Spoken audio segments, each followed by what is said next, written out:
ਇਹ ਸਾਰੀ ਜਿੱਤ ਜਿਹੜੀ ਹੈ ਇਹਨਾਂ ਦੀ ਮਦਦ, ਇਹਨਾਂ ਦੀ ਰਹਿਨਮਾਈ ਨਾਲ ਮੈਨੂੰ ਮਿਲੀ ਹੈ। ਤੇ ਮੈਂ ਇਸ ਮੌਕੇ ਤੇ ਕੋਈ 2-4 ਗੱਲਾਂ ਜ਼ਰੂਰ ਕਰਨਾ ਚਾਹਾਂਗਾ।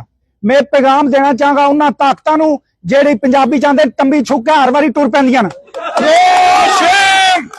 एक ही साथ में खड़े हो गए महमूदो यार, ना कोई बंदा रहा बंदा ना बंदा नवाज।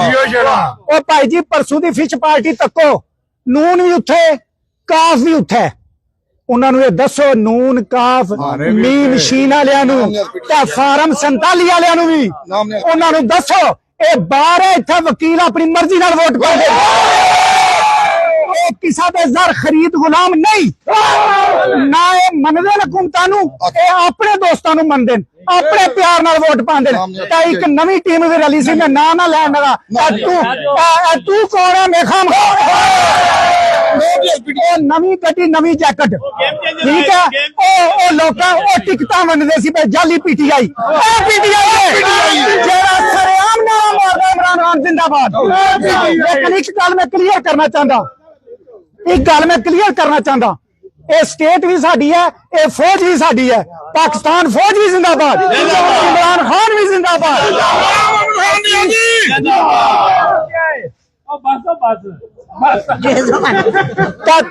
उन्ना सियासी कुवतां नूं ए मेरे भाई नदीम डार साहब इन्हां भी साडे वास्ते अपनी पूरी एफर्ट लाई है, हिम्मत की ने साडे नाल जेहड़ी प्यार मुहब्बत इखलाकी मदद कर सकते सी, वोट नहीं सी दे सकते, वो इन्होंने पूरी की है। इस वास्ते मैं उन्होंने ताकत दसांगा भी प्यार मुहब्बत वकीलों के दरम्यान वधाओ, ना लोगों को टिकटां वंडो ते ना लोगों को छापियां कराओ ते ना लोगों को पैकेट दो। जेडे वाटर फिल्ट्रेशन प्लांट ना 2 लगे ना ऑलरेडी, हाई कोर्ट ने लाया एक असी आपे लाए है, ठीक है।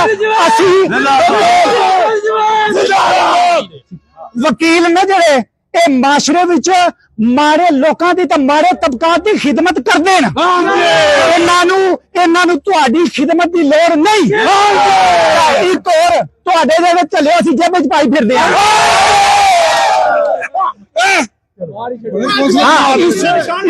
इस आखिरी एक गल बड़ी इंपॉर्टेंट, मैं समझदा कि मनाजर खंबी मेरा छोटा भाई है, उहदे नाल मेरा कोई इलेक्शन नहीं सी, मेरा उहदे नाल ना मुकाबला सी ना मेरा उहदे नाल इलेक्शन बनदा सी। ओ मेरा छोटा भाई है, मैनू 1 हफ्ता पहले मेरे सीनियर ने धक्का मार के विच कीता है। अगर ओ आखदे सी ना ओ आखदे सी वे इन्हां नूं साल कैंडीडेट नहीं लब्बा, ओ आंदे सी एक तकरीर कर दिओ वे इन्हां नूं साल कैंडीडेट नहीं लब्बा ते आखिरी 8 दिनां विच कैंडीडेट लब्बा है। ए मैं 8 दिनां च आया, जे मैं किधर 6 दिन चाहता तो तुहानू लंडी कोतल तो अगे भेजना सी। 8 दिनों की कंपेन है। बाकी मेरे अपोजिशन के जितने दोस्त, मनाजर खंबी साहब का भी शुक्रिया, मेरे सीनियर मिर्जा नवाज साहब का भी शुक्रिया। असी कल भी दोस्त हाँ, अज भी दोस्त हाँ, तो लानत उन्हां बाहर दियां ताकतां नूं जेड़े मेरे खिलाफ हमेशा टुरदे ने ते हमेशा उंडे होंदे ने।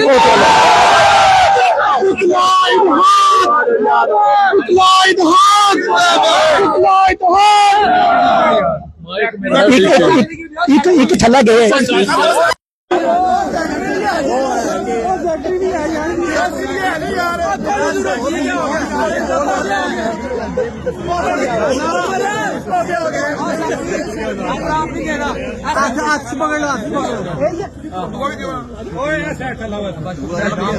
शुक्रिया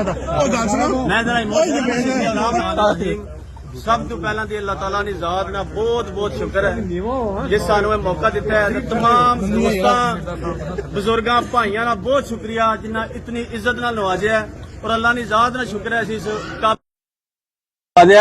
और मैं एक मैसेज देंगा कि बहुत ज्यादा ना सोशल मीडिया दे बड़े हर बंदा कह रहा सी तुसी जवाब दो, मैं गल आखी सी इंशाल्लाह वक्त आया तो जवाब देंगे। अज वक्त है, अज जवाब दें। जो माई ना ला लिया तो अज लो, अज करो तकरीरा। जो माई ना ला लिया साढ़े सामने आके खिलाफ है। अगे भी पिछली बार जो जवेद आख्या जो मोहतम साहब आख्या इन्ना की बंदा ही को नहीं लभना। और 2 साल ही कंपेन और तक लो 15 दिनों में 2 साल ही किसार हो गए हूं अगू जी सामने सोच समझ के आमना। इंशाल्लाह ताला साडियां भरावां ने कोई जवाब नहीं है। साडी टीम है इंशाल्लाह मुतहद है सी तो मुतहद रहांगे और इंशाल्लाह साडा मकसद रूल ऑफ लॉ ना तहफ़्ज़ करना है इंशाल्लाह हमेशा करने रहांगे और वकीलां नाल खलोते हैं जिस हक अपराध के तक इंशाल्लाह जी फ्रंट लाइन देवांगे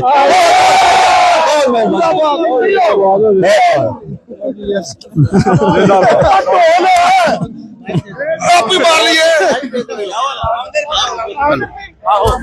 लगे ना लगे